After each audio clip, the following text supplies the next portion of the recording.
Atividade física, exercício, é uma coisa que sempre existiu e hoje cada vez mais se valoriza a atividade física, o exercício. Eu acho que até pela dificuldade que a população tem, andar pelas ruas, andar de ônibus, andar a pé, cada vez mais as pessoas andam cada vez menos. Então, as atividades físicas são importantes para a boa manutenção da nossa massa muscular, da nossa atividade ortopédica e da nossa atividade circulatória. Então, para falar sobre isso, eu convidei o Dr. Júlio Nardelli, ortopedista e médico do esporte, médico da Seleção Brasileira de Vôlei Feminino já há muitos anos, e a doutora Isabel Chateaubriand, que é fisiatra do Hospital Sírio-Libanês. Júlio Nardelli, muito obrigado. Isabel Chateaubriand, muito obrigado. Vamos falar um pouquinho do que é certo e o que é errado. Por exemplo, Júlio, hoje está na moda reposição de creatina, whey protein, tudo quanto é suplemento, até às vezes chegando a acúmulos de uma tendência até quase ao doping, para manter as pessoas fortes, sadias. Eu queria que você falasse um pouquinho do ser humano comum e falasse um pouquinho do atleta de alta performance, porque o atleta de alta performance, esse sim, necessita ciência do esporte.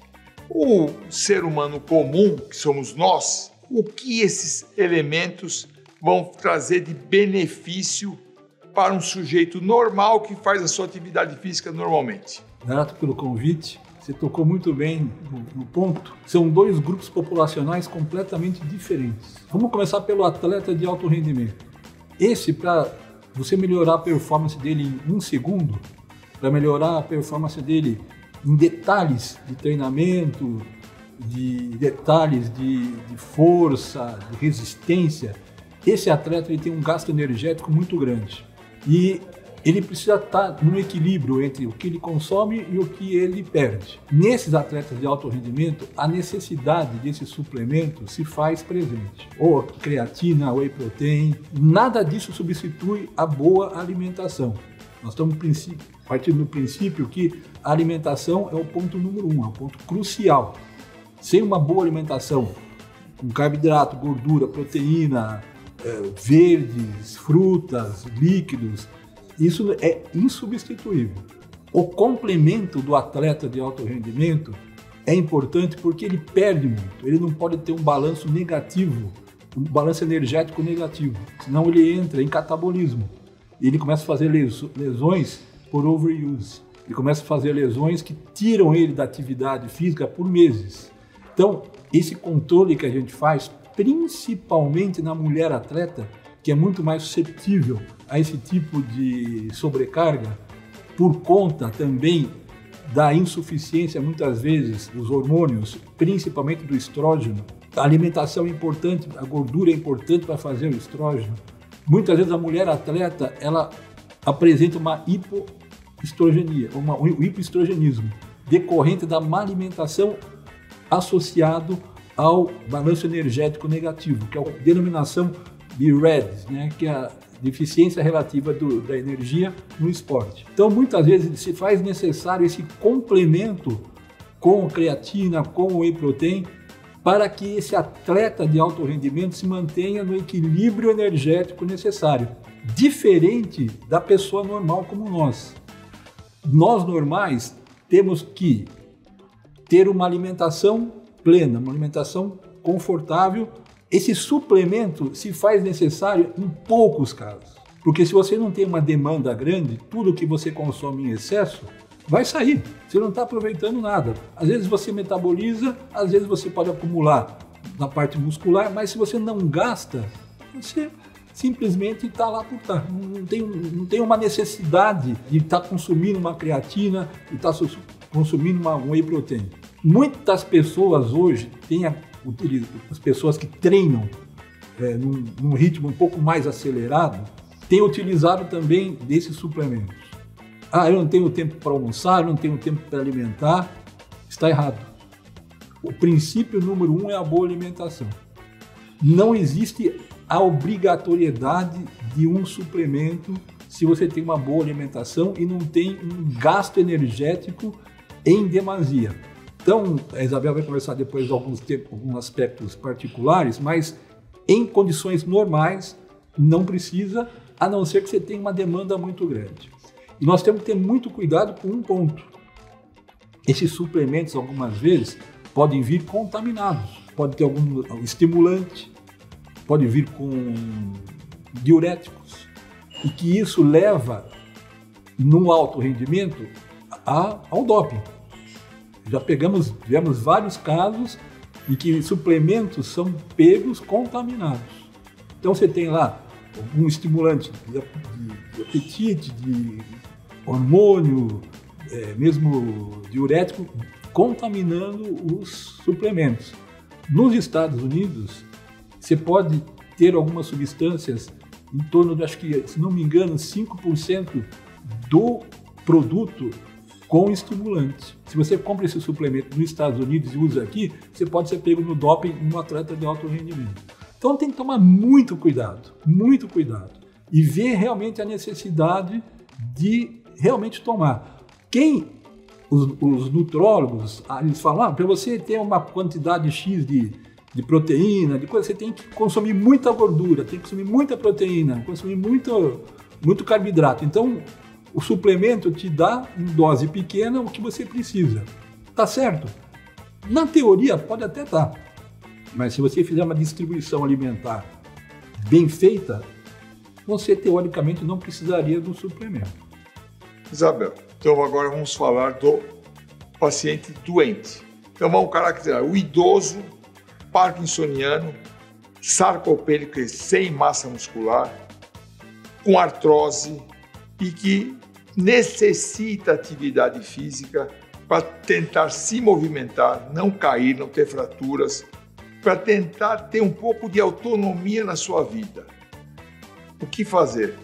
Acho que a gente tem que entender duas coisas. Primeiro, o envelhecimento ele pode ser diferente entre uma pessoa e outra. A gente está falando de esporte, então eu vou fazer uma figura com a vida é uma maratona, é uma grande maratona. E para você chegar lá no final da maratona, você vai precisar ter se preparado muito. Então esse caso que você falou do idoso parkinsoniano, com osteoartrite, ele tem várias comorbidades. Então, eu acho que a primeira coisa que eu tenho para falar é o seguinte: para a gente envelhecer bem, a gente tem que pensar que tem 3 engrenagens: coração, músculo e pulmão, para começar.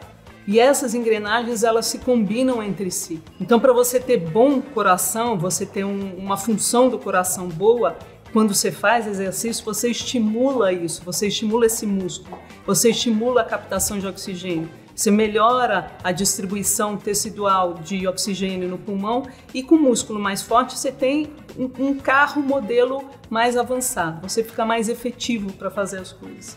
Então a vida é uma poupança. Se você poupou bastante, ou se não poupou, mas quer começar a poupar com 50 anos de idade, você pode poupar. Músculo é uma moeda importante. Então é a sua moeda para estar vivo e para ter sua autonomia. Mas aí você fala de uma pessoa que já está com uma coisa que a gente chama que é a síndrome da fragilidade. Então é um idoso que acumula multimorbidades, que usa vários remédios e que aí tem uma dificuldade eventual para se alimentar.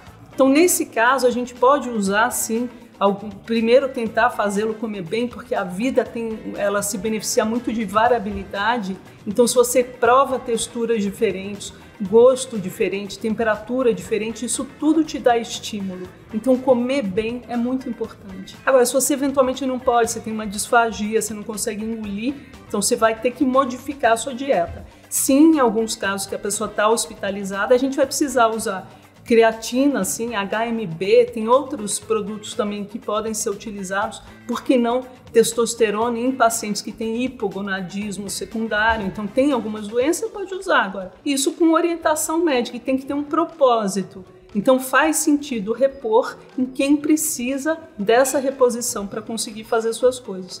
Acho que os marcadores de um envelhecimento bom e saudável, por exemplo, na área musculoesquelética, vão ser quanto de massa muscular você tem, porque a gente perde a partir pelo menos dos 50 anos se você não tem alguma doença. Força muscular, que é um marcador super importante, e função. Então função é assim, o quanto que eu consigo sentar no chão e levantar. Se eu caio, se eu me levanto, se eu não caio tão feio também, né? Se eu tenho mecanismos de ajuste. Então, além dessas 3 engrenagens, a parte do sistema nervoso central, cognição, atenção, memória, isso tudo a gente tem que ir estimulando. Então, de novo, é como uma grande maratona. A vida você tem que ir se preparando para o processo de envelhecimento, que é um processo que não é fácil, mas que pode ser melhor em alguns indivíduos que se prepararem. O exercício é um dos carros-chefes, junto com a dieta, junto com vacinação e prevenção. Não deu para perceber, imagino eu, que o ser humano normal, que se alimenta normalmente, não necessita nenhum tipo de reposição. Quando é um atleta de alta performance, é diferente. Aí tem a ciência do esporte. O ser humano, independente da idade, mas eu citei um exemplo do idoso, tem uma rigidez muscular, tem atrofia, tem dificuldade de se movimentar, esse sim vai para a ciência da fisiatria para conseguir ter autonomia. Então são pessoas diferentes com atitudes diferentes. O que não podemos fazer, e é o que está ocorrendo, hoje o comércio paralelo de suplementos e de creatina para a população em geral, sem a menor necessidade. E é um comércio que eu particularmente fico muito triste, porque não precisa. As pessoas precisam de bons nutricionistas para ter boa orientação dietética e sem muito comprimido. Esse é o problema. Todo mundo hoje está gostando de tomar algum pozinho, algum comprimido, algum suplemento artificial. Bobagem. É diferente o atleta de alta performance do ser humano comum. E é diferente do ser humano normal para o idoso ou mesmo o não idoso com doenças osteomusculares. Muito obrigado, Júlio Nardelli. Muito obrigado, Isabel Chateaubriand.